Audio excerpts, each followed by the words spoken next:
Okay, our final speaker for this theme is Claudia Pahl Wostle. Claudia is Professor of Resource Management at University of Osnabrück in Germany. Claudia is a good friend of the Global Institute for Water Security, having made several visits here in recent years. Claudia is an international thought leader in governance, adaptive, and integrative resource management. She's the winner of the 2012 Bodhi Foundation Water Management Prize.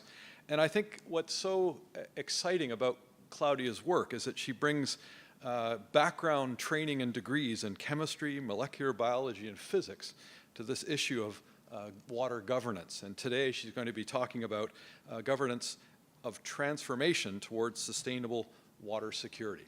Claudia. Good, so it's a pleasure for me to convey to you some thoughts on the importance of governance and challenges related to governance when we talk about water security. And when I prepared my presentation, I thought, oh, let me have a look what I have been talking about a bit more than 2 years ago when I gave a lecture here at the colloquium of the Institute for Water Security, and I highlighted that water and the whole crisis of water is a crisis of governance. And the same here on the OECD program that has been launched, and since more than 3 years, this has become even more evident. And what I want to summarize here in my presentation is more key challenges, but also really what the emerging and really very thriving field of water governance, what are the current insights that we have already to offer, and also some concrete steps for collaboration in the future for some international work. Water security, let me relate this, some governance challenges. One challenge is very clearly that we need to deal with very different framings of what water security is and what different logics of what is a risk for whom, and also how to negotiate conflicts. These pictures illustrate you various dimensions, water for basic human needs. Here the picture, the boat in the Guadiana, it's evident that this region has seen more water before, huge groundwater exploitation. But also here, this is from our area where my Osnabrück University is located, huge livestock production and groundwater pollution.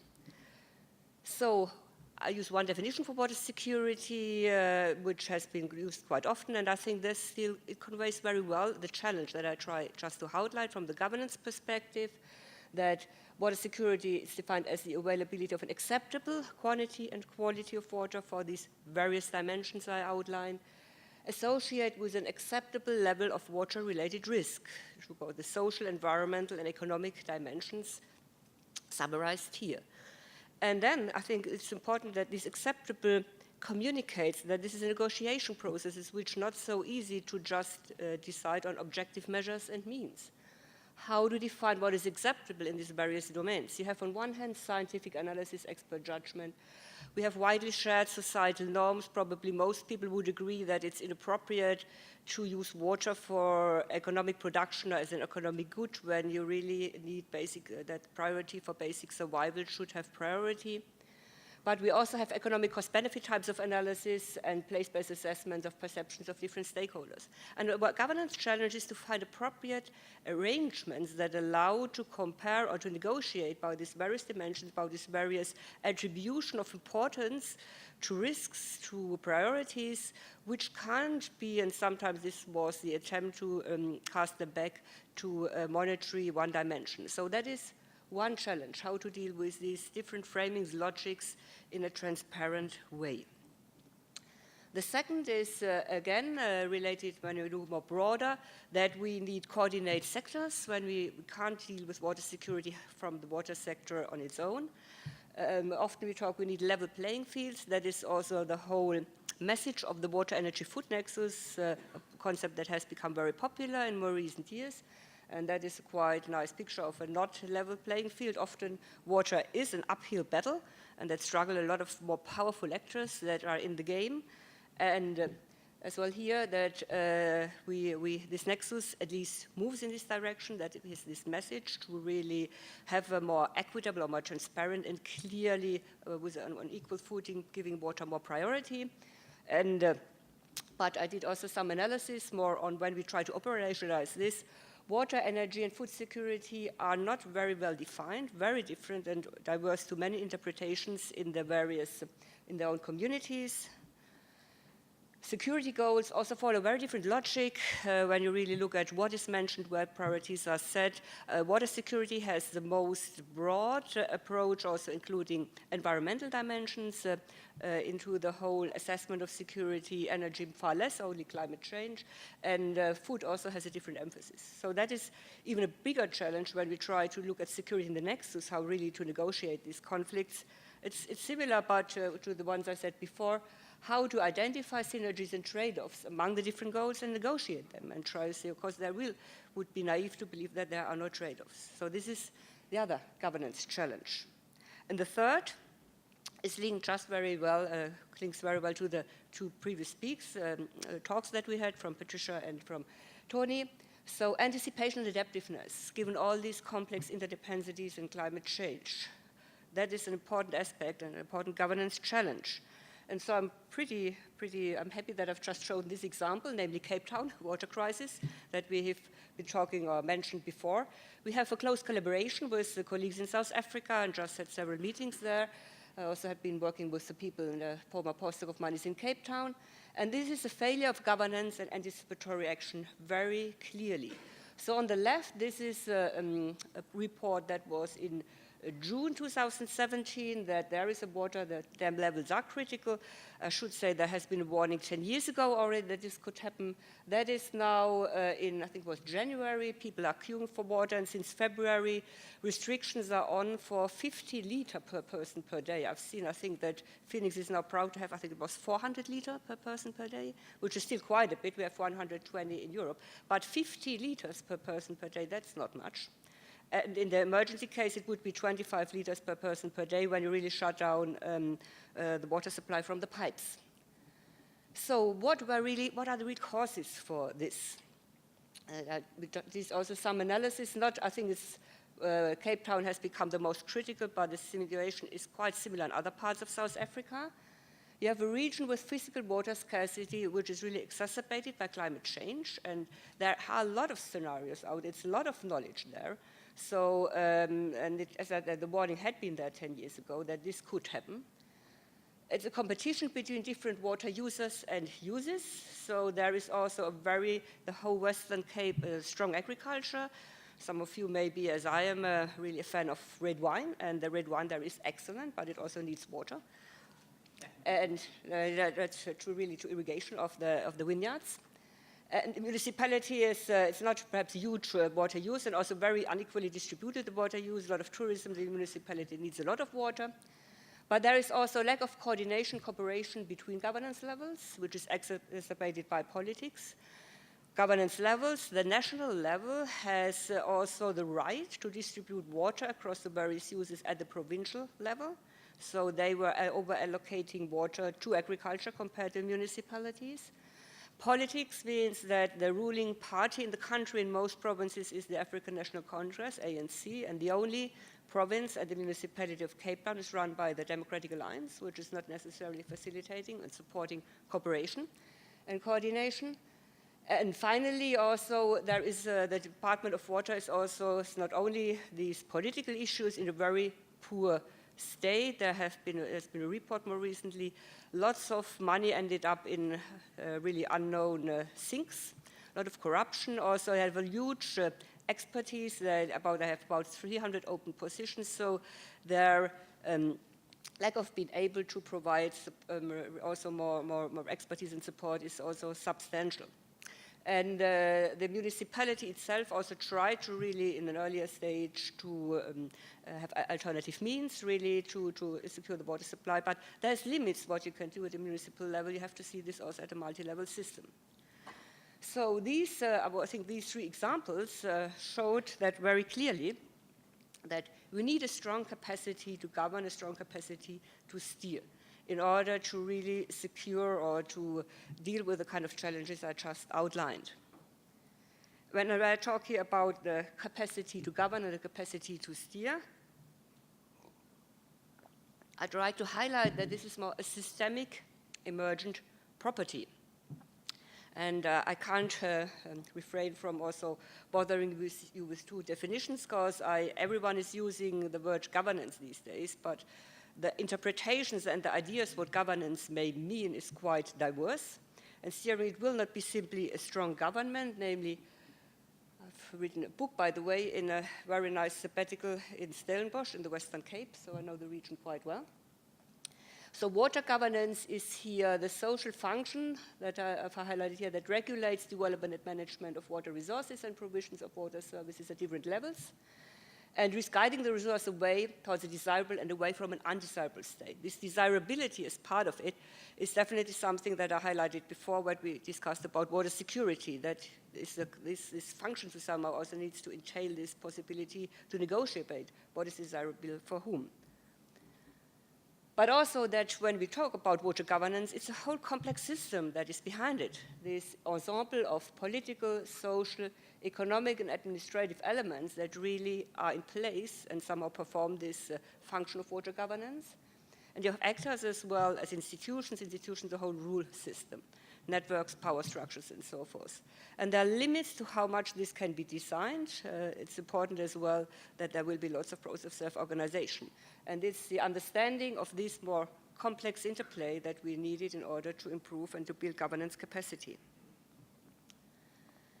We have some evidence, just highlight a bit, that what supports governance capacity from both theoretical consideration and empirical evidence across many cases in our community.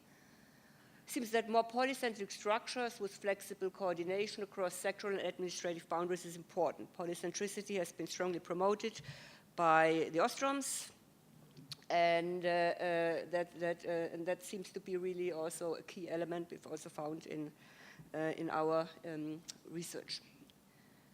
Combination of governance modes, another issue, which is, I think, particularly important also for dealing with these various logics. We often had this idea of simplistic panaceas. If something's not efficient, just privatize, then it will work out. The market will solve it all. So we have on one hand this market style of governance. We have more command and control, bureaucratic hierarchies, more top-down. And we have this network mode, most collaboration, participation, works by trust. And all of these modes have strengths and have weaknesses. And in the end, when we see in how it plays out in reality, often instruments are combined, and we need much better to understand how these things interplay and how we can, that's what I saw, meta-governance, how we can design systems which combine these various instruments and arrangements in an appropriate way. And also build a kind of learning evaluation in our governance structures. We need more synergistic and not confidential relationships between formal and informal institutions. The informality often supports innovation, learning.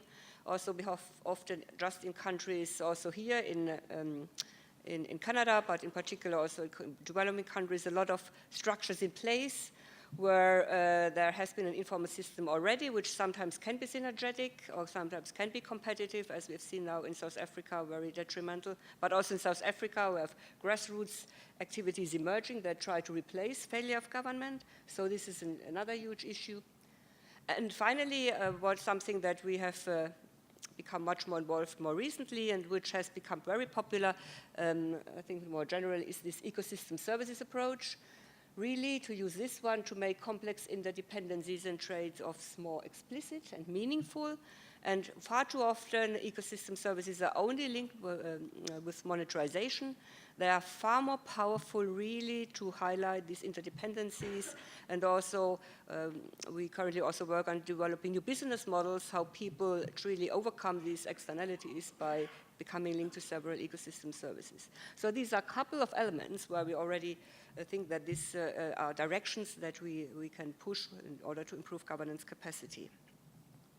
Now, just one example of a project, where we do some research along these lines and also where I see clear opportunities for some collaboration, more bilateral, but in particular international level. This is a project that it's increasing the German title because it's been funded by a German program, but from the German title we abstracted an English steer and English acronym, so it's international title, you could say. But in the end, it's increasing good governance for achieving the objectives of integrated water resources management.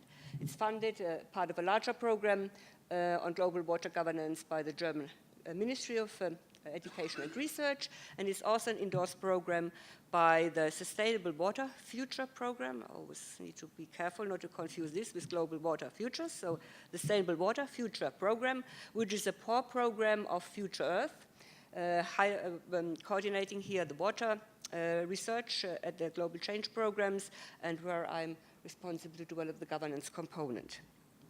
In this project, few elements of we develop a diagnostic approach. I think diagnostic approaches is very, I can avoid your stick, I hope. Diagnostic approaches are very important in order to really move forward, to move away from panaceas. They entail that we look at the transferability of elements of effective governance, of experiences, and of successful experience, and become more sensitive to context, move away from panaceas, become context sensitive, responsive, but not context dependent, because that would also be bad if everything was context dependent. Just see how context plays out, and really coordinate strategies to support transformative change. And we are also support implementation of the SDGs. We are closely linked to the SDG process as well, in particular to SDG 6.5. This is the target for implementing IWM. So this is how this whole thing looks like a bit in terms of good. So here you say this is the kind, of course, it's a participatory process. These are our in-depth case studies we developed for diagnostic approach. We developed, I'm a system scientist, so we developed also a framework for to look at this system. We try to link performance, have performance indicators who are understanding of the system and how this is embedded in the context. That is one part of it for the research process. We have a diagnosis where we, in a case-sensitive approach, we look at where are the huge challenges. We identify action strategies. We have then a therapy. We don't use the word therapy with our actors. We will collaborate, but that is the idea of a diagnosis, to find a joint therapy, case study specific solutions, but again, scale them up to understand how could they also transfer or translate it to other cases. Oh my God, the stick is already up. And the solution approaches, find solution approaches for classes of similar problem situations. Now I thought I can avoid it, I can't. And that is a bit more in detail to see, all right, this is when we resolve here more the governance system, more in the, we have on one the structure, but also processes, planning, implementation, and ecosystem services. And this, I don't want to go here in detail, a lot of variables that we have developed for all this to really in performance, you see one of the performance variables is also water security. Now, plans for international collaboration. We are going just to implement, and that should be a lifetime beyond this project, because always projects have a lifetime of 3 years, and we need to go beyond. Implement a global database and a diagnostic toolbox on water governance and transformation in learning. Link to a learning platform, a community of practice under the umbrella of the Sustainable Water Future Program. We'll have a workshop in May in Brisbane, also linked to the Asia-Pacific region with people from research, but also potential funders like the Asian Development Bank. And I want to also set up some similar workshop in Saskatoon, because also the program here is a Canadian node of the Sustainable Water Future Program to really also collaborate further. And that is my final slide. Some final reflections is that I think we can see we need a shift, and we see a shift in governance research really to move more towards more context-sensitive approaches and the development of these diagnostic tools and approaches that I've briefly highlighted. More emphasis needs to be given to these processes of change. As I said, it's an emergent capacity, is an emergent process. There are no blueprints rather than idealized governance arrangements. And we need some global collaboration in this respect, both on developing this kind of knowledge base, but in particular also to build a network of action research projects, which hopefully will also build the momentum to overcome political constraints. And with this, I finish. Thank you.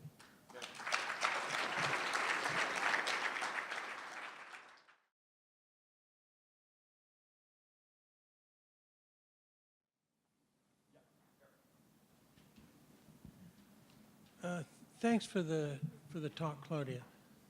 The slide you showed on South Africa and the issues, almost it seems to me the critical issues are all politics, policy, issues, corruption you talked about, issues which really drive the system in an operational sense.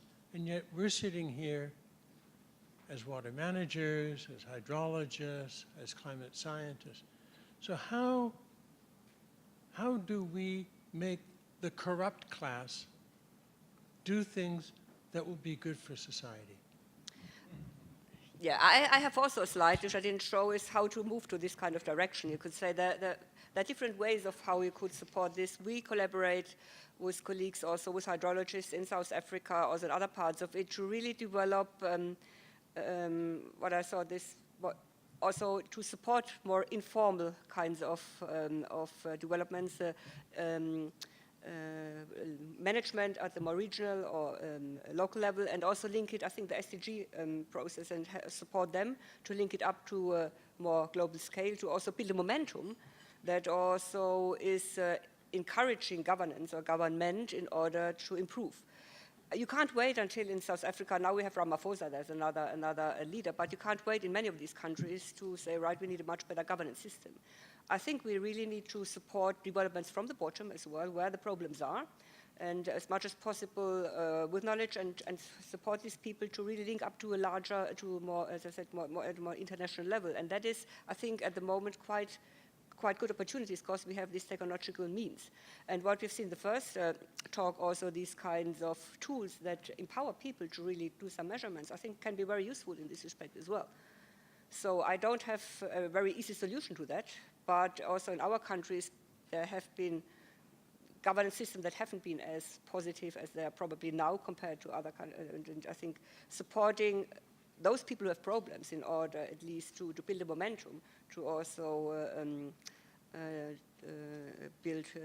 make government to act, that's one step that we try. And as an SDG process could be very interesting if it becomes a part of a process of people, not of governments just providing indicators to a global. Okay. Thank you very much. A lot of things I could talk about that, but I think we'll have a bit of time in the next open discussion period. We're out of time now for this particular session. I promised John I'd only steal 5 minutes from his next theme. So thank you very much, Claudia. That was excellent. We're now going to move to coffee break. We're going to extend the coffee break return time by 5 minutes, so 10:40 sharp is when you'll come back. There'll be someone wandering around with a hockey stick getting you back in here, no doubt. For speakers, I want to just make a quick announcement. Michelle, Mark, and Stacy at the back, if you put your hands up.